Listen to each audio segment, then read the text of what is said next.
Chapter 8 సంబంధాలు. మనం ఎంత త్వరగా ఓ వ్యక్తి గురించి అభిప్రాయం ఏర్పరచుకుంటామో, ఓ నిర్ణయానికి వచ్చేస్తామో, మరొక మనిషిపై ముద్ర వేయడం, తీర్పు చెప్పడం, అహంకారపూరితమైన మనసుకి తృప్తినిస్తుంది. ప్రతి మనిషి జన్యుపరంగా, వారి బాల్య అనుభవాల పరంగా, ఇంకా వారి సాంస్కృతిక వాతావరణం వల్ల కొన్ని విధాలుగా ఆలోచించడానికి, ఇంకా ప్రవర్తించడానికి అలవడ్డాడు. నిజానికి వాళ్ళు అది కానే కాదు. ప్రతి ఒక్కరూ చైతన్య స్వరూపులే. కానీ వాళ్ళు వ్యక్తిలా కనిపిస్తారు. నువ్వు ఒకరి మీద తీర్పులిచ్చినప్పుడు, ఆ మనసు యొక్క రీతిని వారుగా భావించి తికమక పడతావు. ఒకరిని అలా చూడటం కూడా ఓ ఎరుకలేని స్థితే. ఆ విధంగా వారు నీ భావము అనే జైల్లో బందీలై ఉంటారు. అలా చూస్తున్నంత వరకు నువ్వూ బందీవే. తీర్పులివ్వకుండా వదిలేయడం అంటే, వాళ్ళు చేసేది చూడకుండా ఉండటం కాదు. దానర్థం నువ్వు వాళ్ళ ప్రవర్తనను ఓ రకమైన సంస్కారంగా గుర్తించి, ఎలా ఉంటే అలా చూస్తావు, ఇంకా స్వీకరిస్తావు. నువ్వు ఆ చైతన్యానికి వ్యక్తిత్వ గుర్తింపును ఆపాదించవు. అప్పుడు మీ సంబంధాలను అహంకారం నడిపించదు. శరీరం మనసులతో నీ గుర్తింపు ఉన్నంత వరకు నీ ఆలోచనలు, భావాలు, పనులు నీ కోరిక నుండి ఇంకా నీ భయం నుండి మాత్రమే వస్తాయి. కాబట్టి ఇతరులతో నీ సంబంధాలు కూడా కోరిక, భయం మీదనే ఆధారపడి ఉంటాయి. ఎప్పుడైతే ప్రస్తుత క్షణంపై నీ శ్రద్ధ ఉంటుందో, అంటే ఈ క్షణాన్ని ఏదో ఒక విధంగా నీ పనులకు ఉపయోగించుకోవాలి అని చూడకుండా కేవలం ఈ క్షణంపై శ్రద్ధనుంచితే, అప్పుడు నీ అహాన్ని దాటి వెళ్తావు. ఇతరులు నీకు అనుకూలంగా నడుచుకోవాలని గాని, వారిని నీ కోరికలు తీర్చేందుకు ఉపయోగించుకోవాలని గాని, వారు నిన్ను తక్కువ చేస్తారేమో అన్న భయంతో గాని నడుచుకోవు. నీ పరస్పర వ్యవహారాల్లో ఇతరులపై నీ పూర్తి శ్రద్ధ చూపినప్పుడు, నీ సంబంధాల్లో గతాన్ని ఇంకా భవిష్యత్తును తీసేస్తావు. నువ్వు ఈ క్షణాన్ని మాత్రమే చూసినప్పుడు, నీ నడవడిక స్వేచ్ఛగా, అంతఃతృప్తితో ఉంటుంది. నువ్వు ఎప్పుడైతే తృప్తిగా ఉంటావో, అప్పుడు ఇతరులపై దయతో మెలగ్గలుగుతావు. ఇక్కడ అప్రమత్తంగా, నిశ్చలంగా ఉండటం కీలకమైన విషయం. ఆమె గతం నీ గతమయ్యుంటే, ఆమె బాధ నీ బాధ అయ్యుంటే, నీకు ఆమెకున్న అవగాహనా స్థాయే ఉన్నట్టయితే, నువ్వూ అచ్చం అలానే ప్రవర్తిస్తావు. ఇది అర్థమైనప్పుడు నీలో క్షమ, దయ, శాంతి కలుగుతాయి. అహంకారానికి ఇది వినడం ఇష్టముండదు. ఎందుకంటే ప్రతిచర్య లేనప్పుడు, అది సరైనది అని అనుకోలేనప్పుడు దానికి బలం తగ్గిపోతుంది. కానీ నువ్వు అహంకారానివి కాదు. నువ్వు అహంకారానివి అని భ్రమపడుతున్నావు అంతే. నీ భ్రమ కారణంగానే నువ్వు ప్రతిచర్యలకు పూనుకుంటావు. నువ్వు పరమాత్మ రూపమైన చైతన్యానివి అని గ్రహించిన మరుక్షణం నీ ద్వేషం, కోపం, కోరిక అన్నీ మాయమవుతాయి. ఇంకా స్వచ్ఛమైన ప్రేమగా మెలగ్గలుగుతావు. నీ ఇప్పుడులోకి అడుగుపెట్టిన ప్రతి ఒక్కరిని ఓ గౌరవనీయ అతిథిగా స్వాగతించినప్పుడు, వారిని వారిలా ఉండనిచ్చినప్పుడు, వారిలో నిదానంగా మార్పొస్తుంది. మరో మనిషి యొక్క సారం తెలియాలంటే, వాళ్ళ జీవిత చరిత్రంతా తెలియాల్సిన పని లేదు. ఒకరిని తెలుసుకోవడం, ఇంకా ఒకరి గురించి తెలుసుకోవడం, ఈ రెండూ వేరువేరు పద్ధతులు.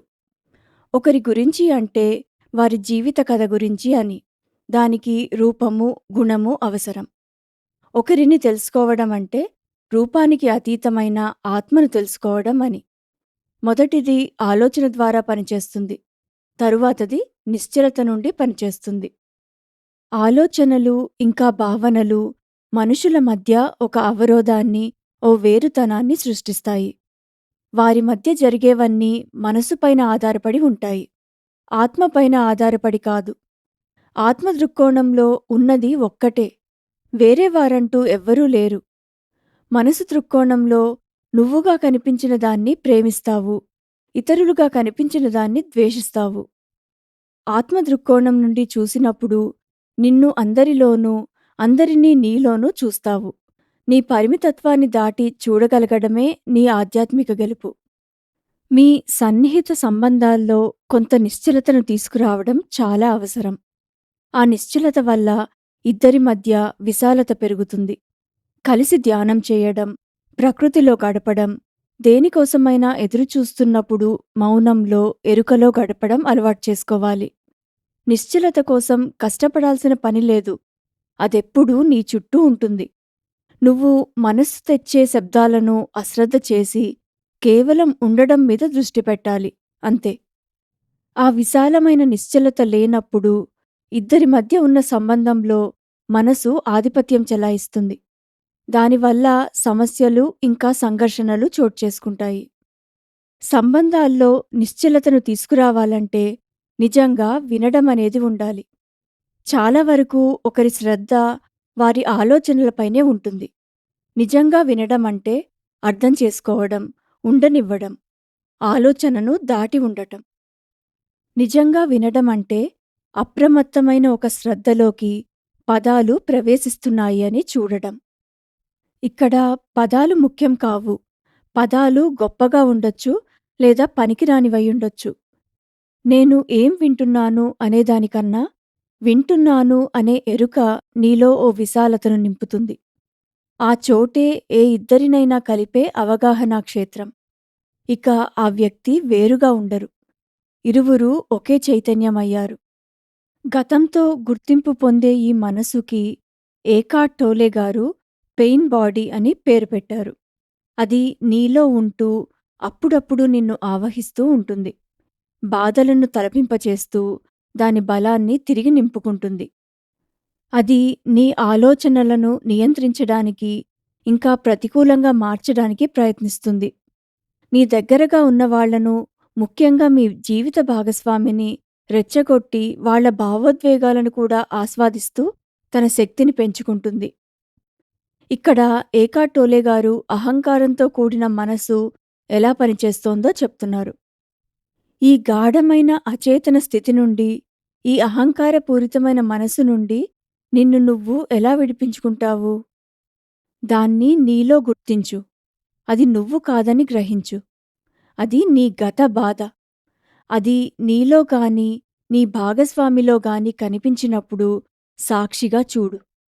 అలా దాన్ని గుర్తించి చూడగలిగినప్పుడు నువ్వు దానికంటే వేరని, సాక్షిగా చూసేవాడివని తెలుసుకుంటావు. దానికి విలువనివ్వనప్పుడు అది దాని శక్తిని కోల్పోతుంది. అలా నీ గత బాధ నుండి బయటపడగలవు. నువ్వు ఇంకో మనిషిని చూసినప్పుడు వారి పట్ల గొప్ప ప్రేమ పుట్టొచ్చు. లేదా ప్రకృతి యొక్క అందాలను ఆస్వాదిస్తున్నప్పుడు నీ హృదయపు లోతుల్లో ఓ స్పందన కలగొచ్చు. ఒక్క క్షణం కళ్ళు మూసుకుని ఆ ప్రేమ యొక్క సారాన్ని అనుభూతి చెందు. ఆ ప్రేమ నువ్వు వేరు కాదు. పైన కనిపించే రూపం నువ్వు కావు. లోతుల్లో ఉన్న నిశ్చలమైన ప్రేమే అసలైన నువ్వు. నీ పేరు, రూపం వెనుక నువ్వేదై ఉన్నావో ఇతరులు అదే అని అనుభూతి చెందు. అప్పుడు నీ లోపల ఏకత్వ భావన ఉద్భవిస్తుంది. ఉన్నది ఒక్కటే సత్యం. అదే అందరిలా అనేక పాత్రలు పోషిస్తోంది. ఇతరులను ప్రేమిస్తే నిన్ను నువ్వు ప్రేమించుకుంటావు. ఇతరులను ద్వేషిస్తే నిన్ను నువ్వు ద్వేషించుకుంటావు. ఈ సత్యము నువ్వు ఆత్మస్థితి నుండి చూసినప్పుడు నీకు తేటతెల్లమవుతుంది.